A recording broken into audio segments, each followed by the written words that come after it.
Hi, welcome to the squad. This is Kodayo. And இந்த வீடியோவில் வந்து நம்ம Zoho அவுட்புட் கொஸ்டின்ஸ் பார்க்க போகிறோம். அதில் வந்து 3 கொஸ்டின்ஸ் எடுத்து வச்சுருக்கேன். இந்த 3 கொஸ்டின்ஸுமே வந்து ரிகர்ஷன் பேஸ்ட் கொஸ்டின்ஸ். ஆக்சுவலி கமெண்ட்டில் கொஞ்சம் பேர் கேட்டிருந்தாங்க, இது நீங்கள் இப்போ சொல்லிக் கொடுக்குறதெல்லாம் ஓரளவு சிம்பிளாக இருக்குது, ரிகர்ஷன் கொஸ்டின்ஸ் கேட்டிருந்தாங்க, அதை சொல்லிக் கொடுங்க அப்படின்னு சொல்லிட்டு நான் வந்து என்கிட்ட இருக்கிற செட் ஆஃப் கொஸ்டின்ஸ் அப்படி வரிசையாக ஆர்டராக தான் வரேன். டாபிக் வைஸாக போகலை, என்ன ஆர்டரில் என்கிட்ட இருக்கோ அந்த ஆர்டரில் தான் வரேன். ஸோ இப்போ அடுத்த கொஸ்டின் ரிகர்ஷன் வந்திருக்கு, இதை நம்ம பார்க்குறோம். And I want you to go and check out codayo.dev. நம்ம வெப்சைட் கீழே லிங்க் வந்து நான் கொடுத்துருக்கேன். codayo.dev/articles போனீங்கன்னா நீங்கள் அதில் வந்து Zoho output questions, round and கொஸ்டின்ஸ்னு இருக்கும்.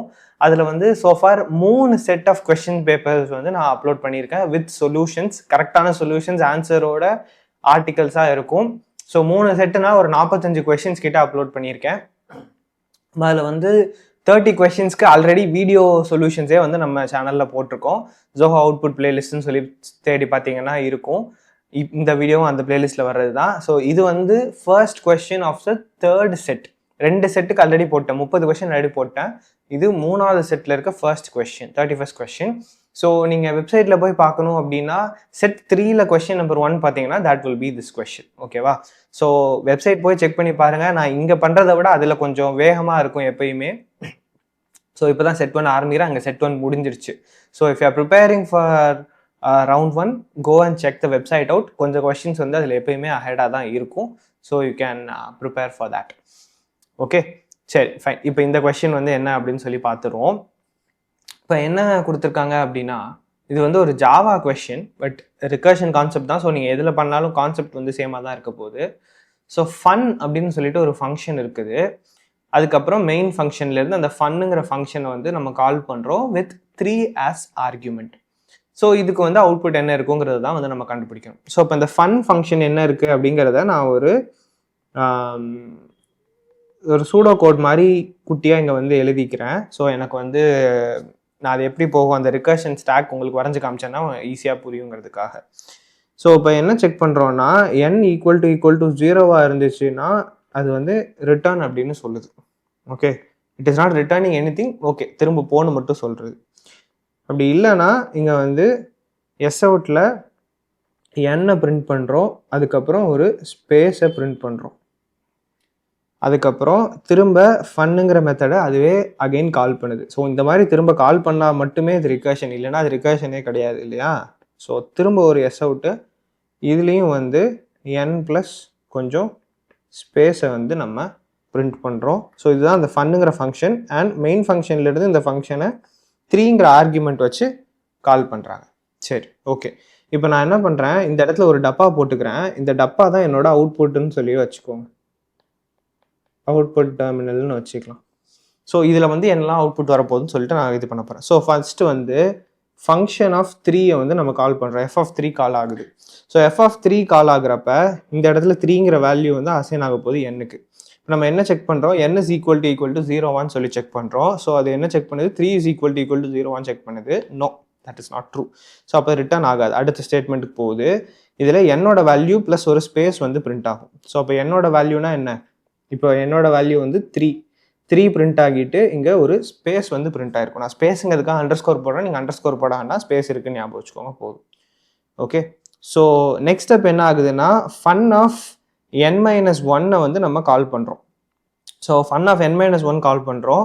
இன்னும் இந்த ஸ்டேட்மெண்ட் வந்து எக்ஸிக்யூட் ஆகலை. இந்த ஸ்டேட்மெண்ட் எக்ஸிக்யூட் ஆகிறதுக்கு முன்னாடியே நம்ம ஃபன் ஆஃப் n-1 கால் பண்ணுறோம். ஸோ ஃபன் ஆஃப் n-1னா f(3)லேருந்து அடுத்து f(2) போகுது. ஸோ f(2)னா இந்த n is equal to 2 ஆக போகுது. 2 is equal to 0 சொல்லி செக் பண்ணுறோம். நோ, அப்போ இந்த எஸ் அவுட் ஸ்டேட்மெண்ட்டில் நம்ம பிரிண்ட் பண்ணுறோம். ஸோ என்னோட வேல்யூ என்னது, 2 ப்ளஸ் ஒரு ஸ்பேஸ் வந்து பிரிண்ட் ஆகுது. ஓகே, அண்டர்ஸ்கோர் நான் போட்டிருக்கேன், பட் இட் இஸ் ஸ்பேஸ். அதுக்கப்புறம் என்ன பண்ணுறீங்க, ஃபன் ஆஃப் n-1 பண்ணுறீங்க. இதுலேயுமே வந்து அடுத்த ஸ்டேட்மெண்ட் எக்ஸிக்யூட் ஆகலை, but you are doing the recursion call. அதுக்கு முன்னாடியே வந்து திரும்ப கால் பண்ணுறீங்க. ஸோ இது என்ன பண்ணுது, f(1) வந்து கால் பண்ணுது. ஸோ f(1) கால் பண்ணுச்சுன்னா இந்த இடத்துல என்னோட value 1 is equal to 0 check பண்ணுறோம், கிடையாது. ஸோ இந்த இடத்துல எதுவும் ஆகாது. அப்புறம் எஸ் அவுட்டில் என்னோட வேல்யூ அண்ட் ஸ்பேஸ் பிரிண்ட் பண்ணுறோம். ஸோ 1, அதுக்கப்புறம் ஒரு ஸ்பேஸ் வந்து பிரிண்ட் ஆகுது. ஓகேவா? அண்ட் இந்த இடத்துல திரும்ப என்ன பண்ணுறோம், f(n-1) கால் பண்ணுறோம். இது எக்ஸிக்யூட் ஆகலை, பட் இந்த f(n-1) கால் பண்ணுறோம். அப்போ என்ன ஆகுது, எஃப் ஆஃப் என் மைனஸ் ஒன்னா எஃப் ஆஃப் ஜீரோன்னு சொல்லி கால் ஆகும். ஸோ இப்போ ஜீரோன்னு கால் ஆகுச்சு அப்படின்னா இந்த இடத்துல என்னோட வேல்யூ 0. ஸோ இப்போ 0 இஸ் ஈக்குவல் டு 0 செக் பண்ணால் ஆமாம், எஸ். அப்போ என்ன பண்ணுறோம், ரிட்டர்ன் அப்படின்னு சொல்கிறோம். இப்போ தான் நீங்கள் கவனமாக இருக்கணும். ஸோ இந்த இடத்துல நீங்கள் ரிட்டர்ன் பண்ணுறீங்க. ஸோ இங்கே ரிட்டர்ன் பண்ணால் இங்கேருந்து எங்கே போகும், எஃப் ஆஃப் ஒன்னுக்கு தான் போகும். ஏன்னா எஃப் ஆஃப் ஜீரோவை யார் கால் பண்ணாங்களோ அங்கே தான் வந்து ரிட்டர்ன் போகும். ஸோ எஃப் ஆஃப் ஜீரோவை யார் கால் பண்ணது, எஃப் ஆஃப் ஒன்னு தான் கால் பண்ணாங்க. ஸோ அங்கே போகுது. So F of one call பண்ணுறாங்கன்னா இந்த இடத்துல ஒன்னுன்னு இருந்திருக்கும், இந்த ஸ்டேட்மெண்ட்ஸ் எல்லாம் எக்ஸிக்யூட் ஆகிருக்கும், இங்கே வரைக்கும் எக்ஸிக்யூட் ஆகிடுச்சு. ஓகே, இங்கே வரைக்கும் எக்ஸிக்யூட் ஆகிடுச்சு ஆல்ரெடி. பிகாஸ் இங்கே தான் வந்து அந்த எஃப் ஆஃப் என் மைனஸ் ஒன்னுங்கிற திரும்ப ரிகர்சிவ் கால் இருக்குது. ஸோ இது வரைக்கும் எக்ஸிக்யூட் ஆகிடுச்சு. அப்போ இங்கே ரிமைனிங் இருக்கிறது என்னது, இந்த ஒரு ஸ்டேட்மெண்ட் மட்டும்தான் பாக்கி இருக்குது. ஸோ அந்த ஒரு ஸ்டேட்மெண்ட் மட்டும் எக்ஸிக்யூட் ஆகும். ஸோ எஃப் ஆஃப் ஒன்னில் இந்த ஒரு ஸ்டேட்மெண்ட் எக்ஸிக்யூட் ஆச்சுன்னா என்ன அர்த்தம், என்னோட வேல்யூ 1. ஸோ அந்த ஒன்னுங்கிறது இங்கே பிரிண்ட் ஆக போகுது. ஸோ 1 ஸ்பேஸ் அப்படின்னு பிரிண்ட் ஆக போகுது. ஓகே, இது பிரிண்ட் ஆகி முடிச்சிருச்சு. ஓகே, இது பிரிண்ட் ஆகி முடிச்சிருச்சுன்னா இந்த ஃபங்க்ஷன் கால் வந்து ஓவர், இந்த என்டையர் ஃபங்க்ஷன் வந்து ஓவர். அப்போ என்ன ஆகும், இதோட ப்ரீவியஸ் இதுக்கு இது போக போகுது. ஓகே, ஸோ எஃப் ஆஃப் ஒன்று முடிஞ்சிடுச்சுன்னா அதோட ப்ரீவியஸ் இதுக்கு நம்ம போகிறோம். ஒன்னோட ப்ரீவியஸ் என்னது, 2. எஃப் ஆஃப் ஒன்னை யார் கால் பண்ணாங்க, 2. 2லையும் இந்த ஸ்டேட்மெண்ட் வரைக்கும் எல்லாம் எக்ஸிக்யூட் ஆகிருக்கும். ரிமைனிங் இருக்கிறது இந்த ஒரு எஸ் அவுட் தான். அப்போ என்ன ஆகும், 2 ஸ்பேஸ்னு பிரிண்ட் ஆகும். அண்ட் இந்த எஃப் ஆஃப் 2லையும் வந்து எக்ஸிக்யூஷன் முடிஞ்சிச்சு at the end of the function. So அது யார் கால் பண்ணாங்களோ அந்த பேரண்ட்டுக்கு அது போகும், F of 3. So F of 3ல அகெயின் நம்மள்ட்ட ரிமைனிங் இருக்கிறது இந்த லாஸ்ட் எஸ்ஓ ஸ்டேட்மெண்ட் மட்டும்தான், மிச்சம் எல்லாமே வந்து நம்ம கம்ப்ளீட் பண்ணியிருப்போம். ஸோ 3 அப்படின்னு பிரிண்ட் ஆகிட்டு ஒரு ஸ்பேஸ் விட்டுரும். ஓகே, அண்ட் அதுக்கப்புறம் இங்கே முடிஞ்சிடுச்சு காலு. ஸோ அப்போ எஃப் ஆஃப் 3யை யார் கால் பண்ணாங்களோ அங்கே திரும்ப போகணும். எஃப் ஆஃப் 3யை யார் கால் பண்ணாங்க, எஃப் ஆஃப் 3யை மெயின் ஃபங்க்ஷன் கால் பண்ணிச்சு. ஓகே, மெயின் ஃபங்க்ஷன்ல இருந்து தான் first function call. So main function call பண்ணிச்சு. மெயின் ஃபங்க்ஷனில் இந்த ஃபன்னுங்கிற மெத்தடை கால் பண்ணதுக்கப்புறம் வேறு ஏதாவது ஸ்டேட்மெண்ட் இருந்தால் அது எக்ஸிக்யூட் ஆகும். அந்த மாதிரி எந்த ஸ்டேட்மெண்ட்டும் கிடையாது. So the output that we have is 3 space 2 space 1 space 1 space 2 space 3. Okay, 3 to 1 1 to 3 எல்லா நம்பருக்கும் நடுவில் ஸ்பேஸு. இதுதான் வந்து அவுட்புட். இங்கே இருக்கிற அண்டர் ஸ்கோர் எல்லாம் ஸ்பேஸ்க்காக நான் போட்டிருக்கேன். ஆக்சுவலாக அது அண்டர் ஸ்கோர் கிடையாது. ஓகே, ஸோ இதுதான் வந்து இந்த கொஸ்டினுக்கான அவுட்புட். நம்ம இப்போ வந்து இதை ரன் பண்ணி பார்த்துடலாமா. ஓகே, 3 to 1 1 to 3 அப்படின்னு சொல்லிட்டு அவுட்புட் வருது. இதுதான் இந்த கொஸ்டினுக்கான ஆன்சர். ஸோ ரிகர்சிவ் கொஸ்டின் நான் இப்போ எக்ஸ்பிளைன் பண்ணுறதுக்கு நிறைய டைம் ஆக்கியிருக்கேன். ஓகேவா, நிறைய பேர் இதை வேறு கேட்குறாங்க, ப்ரோ அந்த கொஸ்டினை ஒரு நிமிஷம் 2 நிமிஷத்தில் ஆன்சர் பண்ணணும், நீங்கள் இவ்வளோ நேரம் எக்ஸ்பிளைன் பண்ணுறீங்களே அப்படின்னு. நான் எக்ஸ்பிளைன் பண்ணுறது 30 செகண்ட்லேயே 1 நிமிஷத்தில் எக்ஸ்பிளைன் பண்ணால் உங்களுக்கு புரியாது. நான் தெளிவாக எக்ஸ்பிளைன் பண்ணாதான் உங்களுக்கு அதை இம்ப்ளிமெண்ட் பண்ணி பார்க்குறதுக்கு it would be easy. Okay, so நீங்கள் வந்து நான் இப்போ என்ன நடக்குதுங்கிறத புரிய வைக்கிறதுக்காக இவ்வளோ டீட்டெயில்டாக எழுதி காட்டி போட்டிருக்கேன். நீங்கள் இப்படி பண்ணணும்னு அவசியம் இல்லை. You can do it quickly. சரியா, ஸ்டெப்ஸோ எதுவும் ஃபாலோ பண்ண போகிறது கிடையாது. You are just going to give the answer. நான் இங்கே இன்டர்னலாக என்ன நடக்குன்னு உங்களுக்கு புரிஞ்சாதான் ரிகர்ஷன் பற்றின ஒரு டீப்பான அண்டர்ஸ்டாண்டிங் கிடைக்கும். அப்போ தான் உங்களால் ரிகர்ஷனில் வேறு கொஸ்டின்ஸ் கேட்டாலும் ஆன்சர் பண்ண முடியும். நான் வந்து ஆக்சுவலி நிறைய செட் இருக்குது, இருக்கிற எல்லா கொஸ்டினுமே நான் போஸ்ட் பண்ணிடுறேன். எவ்வளோ சீக்கிரம் ஃபஸ்ட்டு ஆர்டிகல்ஸ் எவ்வளோ சீக்கிரம் முடியுமோ போட்டுறேன், அதுக்கப்புறம் வந்து வீடியோவும் போடுறேன். பட் இதில் இருக்கிற கொஸ்டின் எக்ஸாக்டாக வர்றதுக்கான வாய்ப்புகள் நிறைய இருந்தாலுமே you cannot be 100% sure. So மனப்பாடம் பண்ணுறது இஸ் நாட் அன் ஆப்ஷன். இதை நீங்கள் புரிஞ்சுக்கிட்டாகணும். அதுக்காக தான் ஐம் எக்ஸ்பிளைனிங் திஸ். இல்லை இதெல்லாம் இல்லாமல் டேரெக்டாக எனக்கு ஆன்சர் சொல்லிட்டு போகிறதுக்கு எனக்கு கஷ்டம் கிடையாது. I want you to understand how recursion works. That is why கொஞ்சம் லென்த்தியாக இருக்குது. Fine, moving to the next question. So இப்போ நெக்ஸ்ட் கொஸ்டின் பார்த்தீங்கன்னா இதுலேயுமே ஃபங்க்ஷனோட பேர் வந்து ஃபன்னு தான் வச்சுருக்காங்க. I will create a new slide. நம்ம வந்து இதில் அந்த கோடை மட்டும் லைட்டாக எழுதிக்கலாம். சரியா, ஸோ இப்போ எங்கேயும் வந்து ஃபன்னுங்கிற ஃபங்க்ஷன், அதுவுமே வந்து int n ஆர்குமெண்ட் வாங்குது. அண்ட் இன்சைட் த ஃபங்க்ஷன் என்ன செக் பண்ணுறோம், n is equal to 0 check பண்ணுறோம். n is equal to 0 இருந்துச்சுன்னா ரிட்டர்ன் 1ன்னு சொல்கிறோம். அப்படி இல்லைன்னா return n into fun of n minus 1 plus 1 அப்படின்னு சொல்கிறோம். ஓகேவா, அப்புறம் இங்கே மெயின் ஃபங்க்ஷனில் ஒரு எஸ்அவுட் ஸ்டேட்மெண்ட்டை போட்டிருக்காங்க. எஸ்அவுட் ஸ்டேட்மெண்ட்டுக்குள்ளே fun of 4ன்னு கால் பண்ணியிருக்காங்க. ஸோ இப்போ என்ன ஆயிருக்கு, இங்கே உள்ளுக்குள்ளே வேறு எந்த பிரிண்ட் ஸ்டேட்மெண்ட்டும் கிடையாது. எஸ்அவுட் ஸ்டேட்மெண்ட் இருக்கிறது மெயின் மெத்தடில் மட்டும்தான், வேறு எங்கேயுமே வந்து எஸ்அவுட் ஸ்டேட்மெண்ட் கிடையாது. So this entire fun function is going to compute one particular value and அந்த வேல்யூவை நம்ம இங்கே பிரிண்ட் பண்ணுறோம். ஸோ அந்த மாதிரி தான் இருக்கும். ஓகே, ஸோ இது நம்மளோட அவுட்புட் விண்டோன்னு வச்சுக்கோங்க. அது இப்போதைக்கு நம்மளுக்கு தேவைப்படாது, ஏன்னா ஒரே ஒரு அவுட்புட் தான் இருக்க போகுது.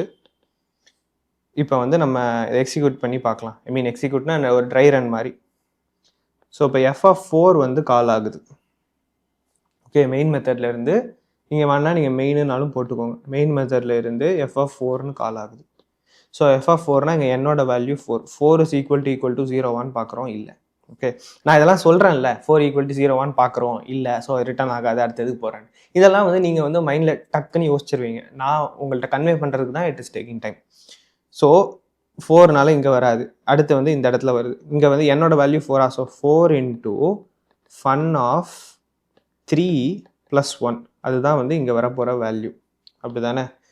ஸோ அப்போ என்ன பண்ணுறோம், இங்கே நம்ம கம்ப்யூட் பண்ண வேண்டிய வேல்யூ என்னென்னா 4 × fun of 3 + 1. சரியா? இதை தான் வந்து இது ரிட்டர்ன் பண்ணுது. எது? f(4) வந்து இதை ரிட்டர்ன் பண்ணுது. பட் fun of 3யோட வேல்யூ என்னன்னு உங்களுக்கு தெரியாது. ஸோ இது வந்து வேல்யூவாக உங்களால் சொல்ல முடியாது. அண்ட் fun of 3 அப்படிங்கிறது இருக்கிறதுனால இங்கே ஃபர்தராக ஒரு ரிகர்சிவ் கால் வந்து பண்ணுறீங்க. So the next recursive call is f(3). So இப்போ f(3) போகிறப்ப அகைன் இதே தான், 3 = 0 பார்க்குறோம், கிடையாது. ஸோ அப்போ இந்த ஸ்டேட்மெண்ட்டை நீங்கள் திரும்ப கம்ப்யூட் பண்ணணும். So 3 × fun of 2 + 1. Okay, so அப்போ என்ன ஆகுது, இந்த f(3)லேருந்து திரும்ப f(2) வந்து நம்மளுக்கு கால் ஆகுது. ஸோ இங்கே n = 2, 2 = 0 கிடையாது. அப்போ இந்த ஸ்டேட்மெண்ட் திரும்ப போடுறோம், 2 × fun of 1 + 1. அப்போ இங்கே f(2)லேருந்து f(1) வந்து கால் ஆகுது.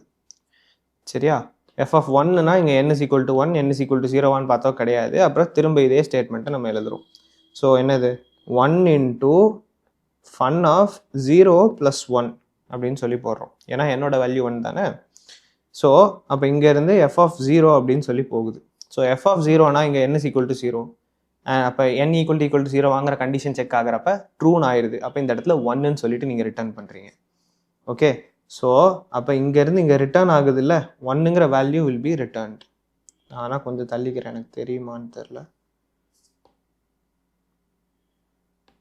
ஓகேவா? அதாவது இங்கே f(0)லேருந்து f(1)க்கு 1ங்கிற வேல்யூ நம்ம கொடுக்குறோம். அதாவது என்னன்னா பேசிக்லி f(0) மேத்தமெட்டிக்கலாக நீங்கள் யோசிச்சிங்க அப்படின்னா இங்கே என்ன சொல்கிறாங்கன்னா f(0) = 1ன்னு சொல்லி ஒரு வேல்யூ சொல்லிட்டாங்க. ஸோ இப்போ அந்த f(0)ங்கிற வேல்யூ எடுத்து நீங்கள் எங்கே போட போகிறீங்க, இங்கே ப்ரீவியஸ் லைனில் இங்கே கம்ப்யூட் பண்ணியிருக்கீங்க பார்த்தீங்களா. இரேசர் பெருசாக இருந்துச்சு, இரேசரோட சைஸை குறைச்சிக்கிறேன்.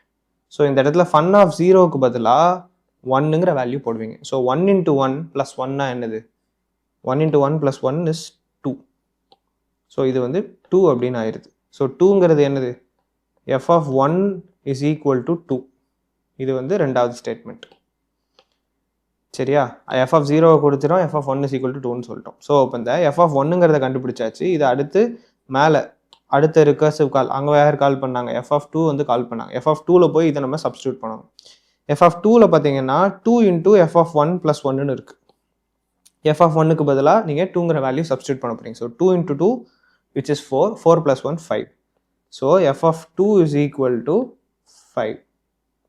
ஓகேவா? அதுக்கப்புறம் f(2) யார் கால் பண்ணாங்க, f(3) கால் பண்ணாங்க. ஸோ அங்கே போய் இதே வேல்யூ திரும்ப நீங்கள் சப்ஸ்டியூட் பண்ணணும். ஸோ 3 × இந்த இடத்துல f(2)க்கு பதிலாக 5ங்கிற வேல்யூ நான் போடுறேன். So 3 × 5 is 15, 15 + 1 is 16. ஸோ அப்போ f(3) = 16. ஓகே, அண்ட் f(3)யோட வேல்யூ நம்ம இந்த இடத்துல f(4)ல் போய் போடுறோம். ஸோ இங்கே 16. ஸோ 4 × 16, 16 4s are வந்து 64, 64 + 1 is 65. ஸோ f(4) = 65 அப்படிங்கிற வேல்யூ நம்மளுக்கு கிடைக்குது. ஓகே, அண்ட் f(4) யார் கால் பண்ணாங்கன்னு பார்த்தீங்கன்னா மெயின் மெத்தடில் கால் பண்ணாங்க. மெயின் மெத்தடுக்கு இந்த இடத்துல 65ங்கிற வேல்யூ போயிடும். ஸோ 65ங்கிற வேல்யூவை நம்ம s(out)ல் கொடுக்குறோம். ஸோ பிரிண்ட் ஆகுது. ஸோ இப்போ அங்கே ஆன்சர் நம்ம பார்த்தோம்னா 65ங்கிறது தான் நம்மளுக்கு ஆன்சர். ஓகேவா? ஸோ இப்படி தான் இந்த ரிகர்ஷன் கொஸ்டின் வந்து ஒர்க் ஆகுது. நான் வந்து இதை ரன் பண்ணி காட்டுறேன்.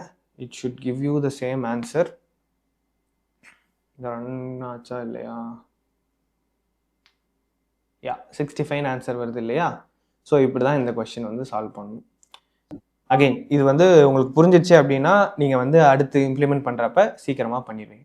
Let us move to the last question for this video. இதுவுமே ரிகர்ஷன் பேஸ்ட் கொஸ்டின் தான். அதே ஃபன்னுங்கிற ஃபங்க்ஷன். ஸோ இங்கே வந்து இன்ட் என்னன்னு ஒரு ஆர்குமெண்ட் வாங்குகிறோம். அண்ட் n ஈக்குவல் டு 0 இருந்துச்சுன்னா ஒரு return. Okay, it is not going to return anything, it's just going to return. அதுக்கப்புறம் திரும்ப ஒரு recursive call fun of n-1 call பண்ணுறோம். அதுக்கப்புறம் n mod 2 வந்து 0 இருந்துச்சு அப்படின்னா, ஈவன் நம்பராக இருந்துச்சு அப்படின்னா நீங்கள் வந்து எஸ் அவுட்டில் n-க்கு அப்புறம் ஒரு ஸ்பேஸை வந்து பிரிண்ட் பண்ணுறோம். ஓகே, அண்ட் மெயின் மெத்தடில் வந்து ஃபன் ஆஃப் 19 கால் பண்ணுறோம். சரி, ஓகே. ஸோ ஈவன் நம்பராக இருந்தால் பிரிண்ட் பண்ணுறோம், ஃபன் ஆஃப் 19 கால் ஆகுது. ஸோ இது வந்து அடுத்தடுத்து உள்ளே போய்கிட்டே இருக்கும். ஸோ எந்த அளவுக்கு நான் எழுதி காட்ட முடியும்னு எனக்கு தெரியல, I will try. So F of 19 call ஆகுது. இங்கே ஒரு அவுட்புட் விண்டோ இருக்குன்னு வச்சுக்கோங்க. ஸோ எஃப் ஆஃப் 19னா இப்போ இந்த இடத்துல n is equal to 19 வரப்போகுது. 0 இருக்கிறா இல்லை, அப்போ எஃப் ஆஃப் 18 நம்ம கால் பண்ணிடுவோம். ஸோ இந்த மாதிரி ஒரு தடவையும் இந்த கண்டிஷன் செக் பண்ணுறோமோ இல்லையோ டசன்ட் மேட்டர், இது வந்து 0 இருக்குதான் செக் பண்ணுது. இல்லை அப்படின்னா எஃப் ஆஃப் n-1 கால் பண்ணுது. ஸோ அப்போ என்ன ஆக போகுது, இது வந்து 18, 17, 16, 15, 14, 13, 12, 11 இப்படின்னு சொல்லிட்டு போய்கிட்டே இருக்கும். எங்கே வரைக்கும் போகும்? எஃப் ஆஃப் 0 வரைக்கும் போகும். எஃப் ஆஃப் 0ல தான் n is equal to 0, அதனால ரிட்டர்ன் ஆகு அப்படின்னு வந்து நம்ம சொல்கிறோம். ஸோ எஃப் ஆஃப் 0 வரைக்கும் இது போய்கிட்டே இருக்கும். எஃப் ஆஃப் 0 வந்துருச்சுன்னா அப்போ நீங்கள் ரிட்டர்ன் பண்ணிடுவீங்க. ஸோ எஃப் ஆஃப் 0 ரிட்டர்ன் ஆச்சுன்னா அது மேலே எங்கே போக போகுது? எஃப் ஆஃப் 1க்கு போக போகுது. ஸோ எஃப் ஆஃப் 1ல் தான் என்ன ஆகும், இந்த ஸ்டேட்மெண்ட்டுக்கு அடுத்த ஸ்டேட்மெண்ட் வரீங்க. ஸோ 1 mod 2 ஈக்குவல் டு 0 பார்க்குறீங்க, கிடையாது. Okay, that is not 0. அப்போ என்ன ஆகுது, இந்த ஸ்பிரிண்ட் ஸ்டேட்மெண்ட் எக்ஸிக்யூட் ஆகாது. ஸோ எஃப் ஆஃப் 1 யார் கால் பண்ணாங்க? எஃப் ஆஃப் 2 கால் பண்ணியிருப்பாங்க. ஸோ எஃப் ஆஃப் 2க்கு போவீங்க. எஃப் ஆஃப் 1ஓட பேரண்ட் வந்து F of 2. So F of 2லையும் வந்து இந்த இடம் வரைக்கும் ஆல்ரெடி எக்ஸிக்யூட் ஆகிடுச்சு. 2 mod 2 ஈக்குவல் டு 0 பார்க்குறீங்க, ஆமாம். ஸோ 2வை பிரிண்ட் பண்ணிட்டு ஒரு ஸ்பேஸை பிரிண்ட் பண்ணுறீங்க.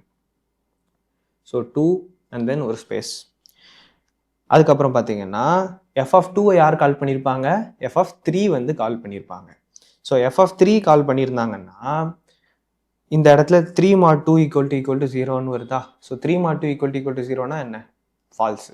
ஸோ இந்த கண்டிஷன் பார்த்தீங்கன்னா இட்ஸ் பேசிக்லி ஈவன் நம்பரான்னு செக் பண்ணுற கண்டிஷன். ஸோ ஈவன் நம்பரான்னு செக் பண்ணுற கண்டிஷன் ஈவன் நம்பருக்கு மட்டும் தான் ட்ரூ ஆகும், ஈவன் நம்பர்ஸ் மட்டும் தான் பிரிண்ட் ஆக போகுது. அப்போ உங்களுக்கு ஆன்சருங்க என்னவா இருக்கும்? 2, 4, 6, 8. ஈவன் நம்பர்ஸாக நான் வந்து எழுதுகிறேன். 10, 12, 14, 16, 18. அதுக்கப்புறம் 20, ஆனால் 20 வராது. எதனால் அப்படின்னா நம்ம வந்து எஃப் ஆஃப் 19 இருந்து தான் கால் பண்ணியிருக்கோம். ஸோ எஃப் ஆஃப் 19 இருந்து தான் ஒன்றா அப்படி ரிவர்ஸில் வந்திருக்கு. அண்ட் பிரிண்ட் ஆகுறப்ப அசெண்டிங் ஆர்டரில் தான் பிரிண்ட் ஆகுது. நல்லா நோட் பண்ணுங்கள். 2, 4, 6, 8, 10, 12, 14, 16, 18 சொல்லி அசெண்டிங் ஆர்டரில் பிரிண்ட் ஆகுது. ஆல்தோ நம்ம எஃப் 19 ரிவர்ஸில் போனாலும் பிரிண்ட் ஆகுது, அசெண்டிங் ஆர்டரில் பிரிண்ட் ஆகுது. ஏன்னா after the function call return statement அப்போ தான் நம்ம பிரிண்ட்டை வச்சுருக்கோம். ஸோ அது உள்ளுக்குள்ளன்னு சொல்லிட்டு ஃபங்க்ஷன் ரிகர்சிவ் கால் வந்து போய்கிட்டே இருக்கும். எப்போ ரிட்டர்ன் ஆக ஆரம்பிக்குது, n ஈக்குவல் டு 0 டச் பண்ணதுக்கப்புறம் தான் ரிட்டர்ன் ஆக ஆரம்பிக்குது. பேஸ் கண்டிஷன் அதுதான். ஸோ அங்கேருந்து ரிட்டர்ன் ஆக ஆரம்பிக்கிறப்ப அசெண்டிங் ஆர்டரில் தான் வரப்போகுது. 0, 1, 2, 3, 4, 5, 6, 7, 8, 9, 10, 11, 12 அப்படின்னு சொல்லிட்டு அசெண்டிங் ஆர்டரில் வரும். ஸோ அப்போ அந்த இடத்துல தான் நீங்கள் பிரிண்ட் பண்ணுறீங்கிறதுனால உங்களுக்கு ஆன்சர் வந்து அசெண்டிங் ஆர்டரில் இருக்க போகுது. ஓகே, ஸோ நான் வந்து அவுட்புட் கரெக்டாக முதல்ல செக் பண்ணிக்கிறேன். ஸோ அவுட்புட் வந்து கரெக்டாக வருது. All even numbers from 0 to 19, அதுதான் வந்து ஆன்சர், விச் இஸ் ரைட். இப்போ இது முடிஞ்சு, இந்த கொஸ்டினுக்கு இதுதான் ஆன்சர். உங்களுக்கு இது புரிஞ்சிருக்கும்னு நினைக்கிறேன். ரிகர்ஷன் இந்த வீடியோ ஸ்டார்டிங்லேருந்து பார்த்தீங்கன்னா உங்களுக்கு இது ஈஸியராக புரிஞ்சிருக்கும். நீங்கள் ஒன்றே மட்டும் எனக்காக வந்து கீழே கமெண்ட் பண்ண போகிறீங்க. என்னென்னா, இந்த கண்டிஷன் செக் பண்ணுறோம் இல்லையா, இந்த கண்டிஷன் செக் பண்ணுறத மேலே வச்சுட்டு ஃபன் ஆஃப் n-1 கீழே வச்சா ஆன்சர் என்ன வரும் அப்படிங்கிறத நீங்கள் வந்து கமெண்ட் பண்ணுங்கள். ஓகேவா? ஸோ அதாவது பேசிக்லி நான் அங்கே வச்சு காட்டுறேன். இந்த ஃபன் ஆஃப் n-1 இங்கே நான் வச்சுட்டேன்.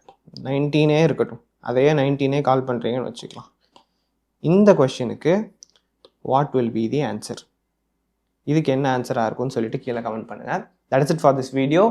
Codavow.dev வெப்சைட் போய் செக் பண்ணி பாருங்கள். இந்த question with answer and explanation and இந்த செட்டில் இருக்க மிச்சம் எல்லா கொஷினுமே அதில் போட்டிருக்கேன்.